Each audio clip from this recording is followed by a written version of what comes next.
in today's video, I thought I would show you guys how to make fake blood, and not just any fake blood that you can actually eat or consume, that is non-toxic and safe for children. So, because Halloween is rolling around, it's only like 20-something days away, I thought it'd be a good idea to show you guys, for anyone who needs to know how to make fake blood, how to do it. And what you will need to make this said fake blood is some corn starch. This is just corn starch that I got from my local grocery store. And then you will need corn syrup. Hopefully you guys don't have a corn allergy. I think you can use different kinds of substitutes for these. But yeah, you just need some corn syrup, and then all you need is some food coloring. For this is red and blue. You do need a lot of red, so you should probably get a bigger bottle. And I have backups just in case. And then if you plan on saving your fake blood, which you can do, you can mix it and then leave it in the refrigerator to cool and save, to put a lid on it if you want to use it for a later date. That's, you know, whatever. But if you're planning on using it like right away, just get a bowl, any kind of bowl. You know, hopefully it's not your mom's like fancy kitchenware, obviously. So get a bowl that is okay with getting dirty. Alright, so first you are going to start by taking your corn starch. So delicious. Cornstarch, and put some into the bowl. Now I know there is ways where if you feel more comfortable using a measuring cup or measuring this, it's, you know, it's totally up to, you know, the person making it. But usually I just sort of wing it. Obviously, if you want your blood to be thicker and have a thicker consistency, usually you want to use a little bit more cornstarch and corn syrup. But if you want it to be a little bit more thinner, I'll also show you. Oh Jesus, flying everywhere! I'll show you how to do that. Okay. So now that I've got my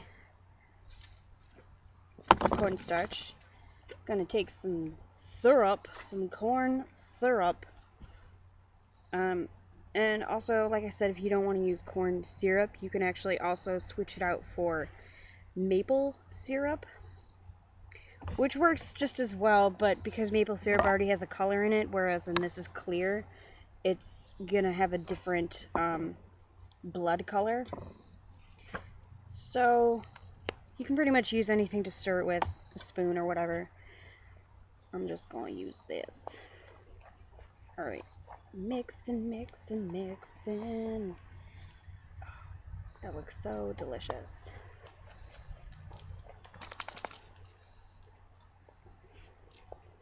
Alright, so I mixed a little bit of corn syrup in this dish, but as you can see, it's still sort of pretty powdery, so I'm going to add in some water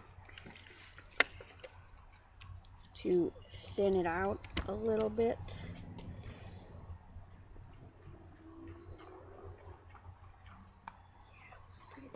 Alright, mixing my syrup, yeah.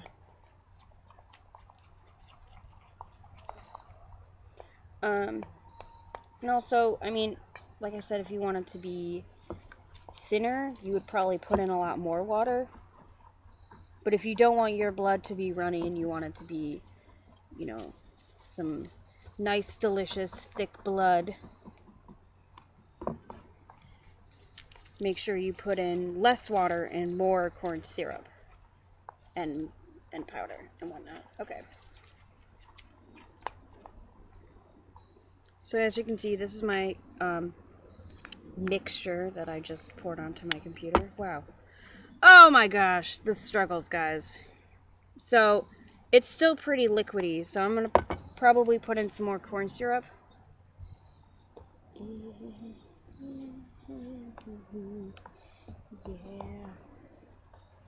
Yeah. Also, if you guys want to see how to make things like alien snot, you know, edible alien vomit, I can definitely make a video on how to do that. Making random substances is sort of my specialty. Since I work in the theater, I do it often.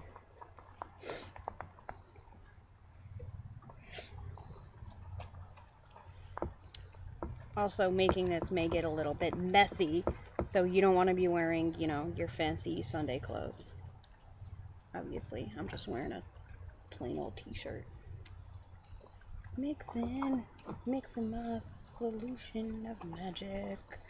Da da da da da da da da da da da da. Okay, so now I have a lot thicker of a texture and consistency with this. So now I can add in my color. And usually I start with the blue first and maybe do about 4 or 5 drops of the blue. And then go in with your red. And you want to do, I think, twice as many red as you do blue. But obviously, I guess it just depends on what color you want your blood to look like. Because obviously that because you're mixing it with a white powder, it is going to turn a little bit pink, hence why you need the blue and not just red. Oh man, that looks delicious. Just mixing it up. So this is my blood so far, except this looks a little bit more maroonish and not as red, so I'm probably going to put in more red food color in. Make it extra bloody. Also, most of these products that you buy at the store are pretty cheap, and, you know, because you get them in larger bottles, I think it actually saves you a lot more money than going to a Halloween store and having to buy fake blood. Because a lot of times the stuff they sell in the Halloween store is not very good quality. It's runny and it doesn't even look like blood. And it usually is just, I don't even know.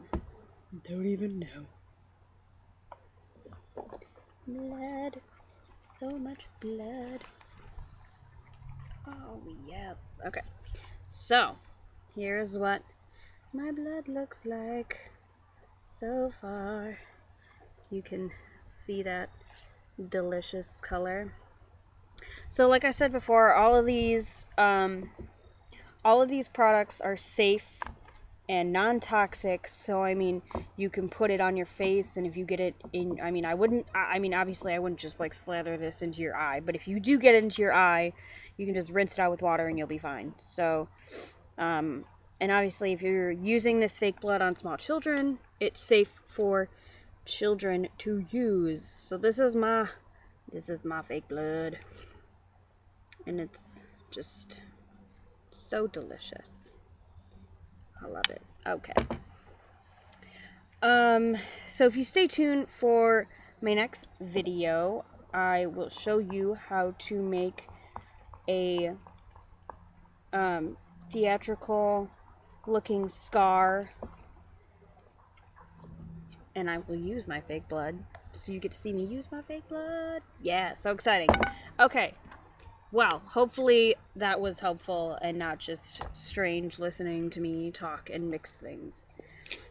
If you have any questions or comments, you can always leave them down below or send me a message. I'm sticky now. And you can follow me on Facebook, Twitter, or Instagram at KillerHairRocks. I will also link those down below. Alright, I'll see you guys later.